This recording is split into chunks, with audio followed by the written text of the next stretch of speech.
کر دیں کیونکہ انہوں نے آپ کا پیغام پہنچانا ہے اور وہ مجھے پتا ہے اوپر سے دیکھ رہے ہیں چوتھے فلور سے. ایک تو ڈاکٹر فیصل صاحب ہیں, ریکارڈنگ کر رہے ہیں, دوسرے ایک امجد صاحب ہیں اور ایک تیمور صاحب ہیں. ہم سب کو اپنا سلام عرض کرتے ہیں اور کچھ گزارشات کرنا چاہتے ہیں. امید ہے وہ وہاں تک پہنچا پائیں گے کیونکہ ان کا کام ہی یہی ہے جن کو آپ جاسوسی بھی کہتے ہیں. ہم یہاں آج جس لیے اکٹھے ہوئے ہیں وہ بڑا ہی امپورٹنٹ مقصد ہے. میرے ہاتھ میں اس طرف آج ہی عمران خان صاحب کی انسٹرکشن اڈیالہ سے جاری شدہ ایک خط ہے جس کے بارے میں کہتے ہیں کہ ہمیں خط ملا نہیں, ساڈو ڈاکیا چھٹی دے سی, بہت طرح کی باتیں کی گئی. تو آج ہم چونکہ یہاں لندن میں اکٹھے ہوئے ہیں, موقع بھی ہے, دستور بھی ہے اور بندہ بھی ادھر موجود ہے, تو اس لیے آج ہم سب جب یہ آپ کا اجتماع ختم ہوگا تو باجماعت چل کے یہ خط پاکستان کی ایمبیسی کے حوالے کریں گے تاکہ سند رہے کہ خط پہنچ گیا. ٹھیک ہے جی, اب چلتے ہیں آگے کی باتوں کی طرف.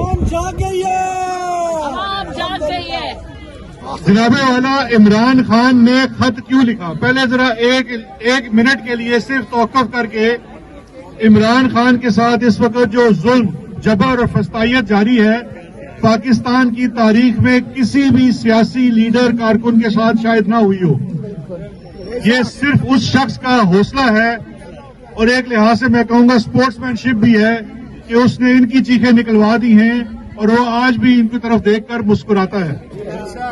600 دن ہونے والے ہیں, اس کو ناحق قید میں بند کیا ہوا ہے, اس کی اہلیہ اس کے ساتھ بند کی ہوئی ہے, اس کی بہنوں کو جیل میں ڈالا گیا ہے, اس کی جماعت تباہ کر دی گئی, پورے ملک کا نظام تباہ کر دیا, وہ ملک جس کے لیے عمران خان نے اپنے بچے تک قربان کر دیے. اس کے باوجود وہ آج جیل میں بیٹھ کر کیا کہہ رہا ہے؟ یہ خط جو ہے یہ غداری نہیں ہے, یہ خط وطن سے وفاداری کی سند ہے. اس خط کے اندر عمران خان کیا لکھتا ہے کہ آج جیل میں بیٹھے ہوئے میرا دل جو ہے وہ خون کے آنسو روتا ہے جب میرے ملک کے شہری چاہے وہ سویلین ہوں یا فوجی ہوں وہ دہشت گردوں کے ہاتھوں مر رہے ہوں. اور میرا دل خون کے آنسو کیوں روتا ہے کہ آپ یہ جنگ ہار رہے ہیں. آپ یہ جنگ کیوں ہار رہے ہیں؟ کیونکہ آپ کی عوام آپ کے ساتھ نہیں کھڑی ہے.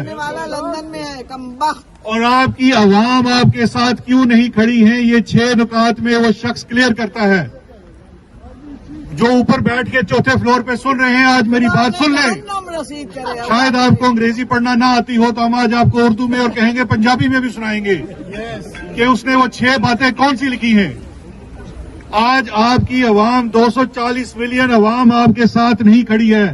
یاد رکھیں, چاہے انٹرنل یا ایکسٹرنل اینمی ہو, اس کے ساتھ آپ کوئی جنگ نہیں جیت سکتے جب تک آپ کی عوام آپ کے ساتھ نہ ہو. ورنہ دنیا کی سب سے طاقتور طاقت امریکہ جو ہے وہ اپنی جنگ ویتنام میں بھی ہارا تھا اور وہ اپنی جنگ افغانستان میں بھی ہارا ہے.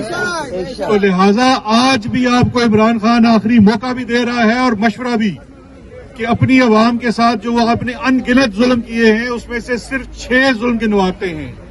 پہلا ظلم آپ نے 8 فروری 2024 کو آپ نے عوام سے ان کا حق چھینا, آپ نے ان سے الیکشن چھینا, آپ نے فارم 47 کی حکومت بنا دی.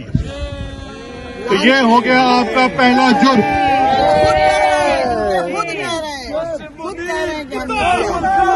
اس کے بعد آپ نے دوسرا ظلم کیا کیا؟ پاکستان کی عدلیہ کا تو آپ سے اسٹیبلشمنٹ سے بہت پرانا گٹھ جوڑ ہے, ہمیں پتا ہے. نظریہ ضرورت بھی آپ نے بیٹھ کے کسی کرنل صاحب نے بنوایا تھا ان سے, لیکن پاکستان کی عوام نے وقت کے ساتھ سٹرگل کر کے اس جوڈیشری کو اپنے پاؤں پہ کھڑا کیا. اس کی بحالی کی تحریک میں عمران خان بھی سب سے صف اول میں تھا, اور اس بحالی کی تحریک کے بعد فائنلی ایک ایسی عدلیہ بنی ہمارے آئین کے تحت جو انتظامیہ اور فوج کے دسترس سے باہر تھی. آپ نے 26ویں آئینی ترمیم اور انہی چوروں کے ساتھ مل کر کی جنہیں آپ یہاں سے واپس لے کر گئے. اور وہ 26ویں آئینی ترمیم میں آپ نے پاکستان میں عدلیہ کو برباد کر دیا. آج سپریم کورٹ ہو یا ہائی کورٹ ہو، اس کی حیثیت اس اردلی سے بھی زیادہ نہیں رہی جو اردلی آپ نے لا کے وزارت عظمیٰ پہ بٹھا دیا ہے. آج جب میں آپ سے بات کر رہا ہوں تو پاکستان اسلام آباد ہائی کورٹ کے پانچ ہی بچے ہیں خالی، اور 4 میرے خیال ہے بچے ہیں سپریم کورٹ میں. 5 اسلام آباد ہائی کورٹ کے جج آج بھی درخواست گزار ہیں کہ جناب ہمارے رشتہ داروں کو اٹھایا جاتا ہے، ہمارے گھروں میں کیمرے لگائے جاتے ہیں، ہمارے رشتہ داروں کو ٹارچر کیا جاتا ہے اور کیوں کہ عمران خان کے خلاف فیصلہ دو، اس کے عدت کیس میں اس کے خلاف فیصلہ دو، اس کے توشہ خانہ میں اس کے خلاف فیصلہ دو. یہ وہ ظلم ہے جس کو روکنے کے لیے عمران خان آپ کو بار بار متنبہ کر رہا ہے کہ یہ جو جوڈیشری آپ نے برباد کر دی ہے، یہ ریاست کا ایک ستون ہے، ریاست اس کے بعد ختم ہو جاتی ہے. اس کے بعد تیسرا جو گنواتا ہے، تیسرا آپ نے کیا جرم کیا، آپ نے کیا کیا، ایک منٹ میرے بھائی اس کا کر. تیسرا آپ نے، یہ صحافی بھی کھڑے ہیں بہت سارے یہاں پہ، کچھ میرے جیسے نومولود